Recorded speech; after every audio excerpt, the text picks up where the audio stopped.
You've clicked on the second video of a tailoring course I built out for an exclusive paid membership, but that's changed and I wanted to release this to you for free. So if you want to support me in this free content, go to shatterproofarchery.com to get your bow making, your archery needs, everything like that.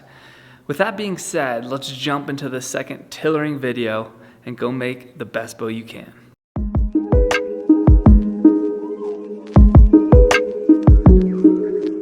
One of my favorite things about bow making is it doesn't take much to get started. I started building bows in the garage of my parents' house when I was young, and we didn't have a lot of tools. I had a draw knife and a file. I think that was it when I started. Oh, and a pocket knife. I did have a pocket knife. From there, when I moved into an apartment, when I moved out, I built bows in the apartment on the floor of the apartment.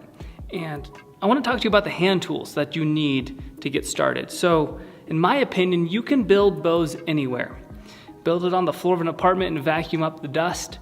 It's not a lot of wood removal. It's more of an art. It's more of a technique. It's more of bringing down the wood slowly to specific thicknesses so that the bow bends correctly. So you don't need a lot of tools. I'm going to break down the basic hand tools right now that you might want when starting to bow make. So you may have everything here.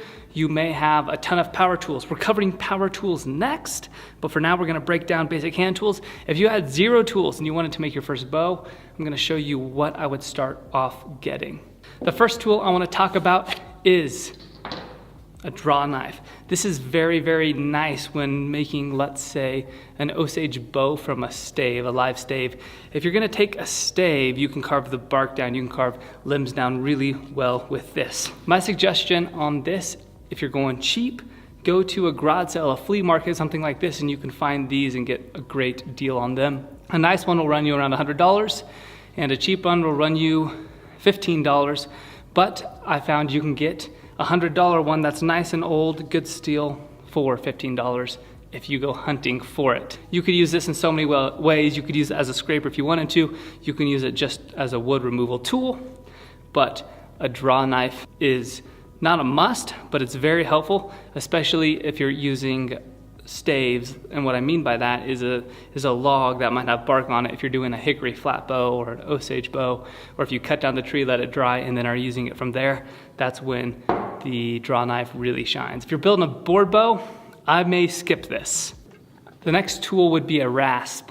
And for hand tools, this is super good. Now, equivalent to this might be a belt sander or a spindle sander, but this just has deep teeth in it so that you can remove wood, primarily used in the handle section. When removing wood from the handle, you want to shape that so it feels good.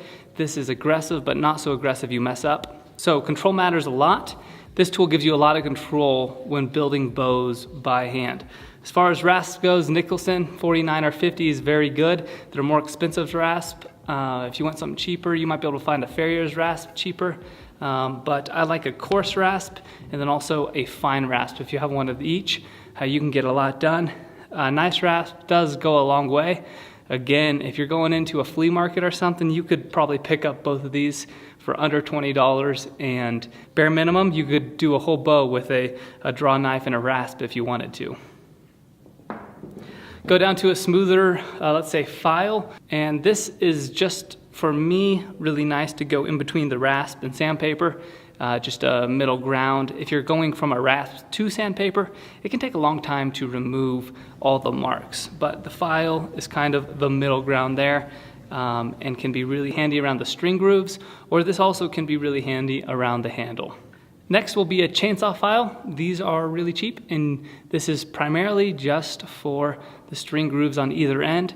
A normal chainsaw file is the same width that your bowstring will be, or very close to it, and so it works out really, really well. Hacksaw blade. I just chose the plain hacksaw blade because you can use this, just a saw. Basically, I'm going to use the hacksaw blade to cut in the arrow rest, and that's pretty much it. Scraper.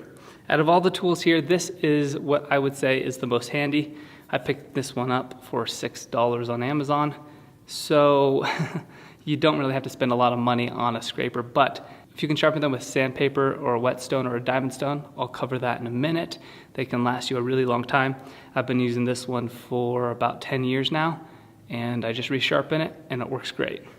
And lastly, but this one's more optional, is going to be some sort of chisel.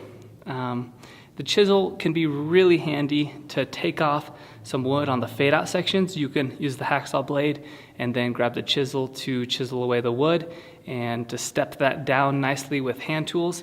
That works pretty well. You can also do that on the limb width to thin down the limb width. So a chisel does come in handy. I also use it to carve out around the string grooves, how I like it to look. So the chisel can be handy. I don't think it's a necessity, but if you have one laying around, I might grab it because you will use it. And lastly, something to measure with is really nice. So this is a few bare minimum tools. If I had to pick 3 to make a bow, I'm going to choose the scraper, a rasp, and a draw knife, and you can get it done like that. On YouTube, I made a video where I bought all the tools and materials to make a bow for under $50. It was based upon a comment someone had commented, and I built that entire bow basically with razor blades. So it can be done. If you really, really want to make it happen, you can do it.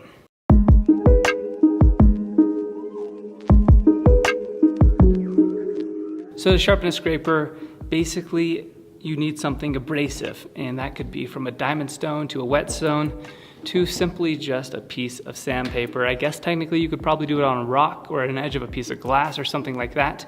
A way a scraper works is differently than a knife in a couple ways. A knife, you're gonna have 2 points coming together here, and then you wanna create a burr, roll the burr over, roll the burr back until that gets smaller and smaller and you get a real fine edge. On a scraper, we've got a 90. So 2 burrs are gonna happen, one on either side of the 90. We're gonna roll that burr over and then we're gonna flatten it out. Roll that burr over, flatten it out, and then roll it over one more time. And then at that point, you're gonna cut with that burr. So with a diamond stone like this, I'm just gonna lay it flat and go back and forth. After you do that for a while, you're gonna create a burr right here, and you can actually feel it with your hands. If you're having a hard time feeling the burr, get your hands wet a little bit with some water, and that makes your fingertips, I don't know if it makes it swell or exactly what happens, but when your hands are wet, you have more feeling and you can feel that fine burr, which I can right there. So I've created that burr, so I'll flatten it out on this side and on this side, and to refine it, I'll turn it back and I'll create another burr. And once you have that burr, you're good to use this as a scraper. But if you don't have a diamond stone or a whetstone, you can use sandpaper. Put the sandpaper on the flattest surface you have. So if you have a piece of glass laying around, a piece of granite, maybe even a countertop, anything like that, lay that down. And I like to sometimes get the sandpaper wet, and you just do the same process. Even a flat piece of wood will work okay. So like this tabletop is MDF. You could use that and probably get a pretty good result. I would just use probably a 250 or 400 grit sandpaper, and it's gonna be good enough for bow making. Scraper is probably my favorite tool in bow making. I use it from my primitive Osage bows all the way up to fiberglass bows. The last tool that's not here is gonna be something to clamp the bow down. So if you have a vise, thumbs up, you're good to go. I would just maybe put some leather on either side of the vise or some foam or something. If you have any soft jaws, that sort of thing, is gonna help you out to keep from marring the bow or getting nicks in it. Another option is gonna be some sort of clamp. Just on the tabletop, you can clamp your bow down and you'll be good to go there. I have built a few bows back in the apartment days without a clamp or a vise, and just holding it against the ground or holding it on my leg or sitting in a chair some way, you can figure out a way to prop up your bow to scrape material off. That is hard, and I think it's well worth it to find some sort of vise or clamp to build bows. But do what you have to. Again, there's no rules, find what works for you.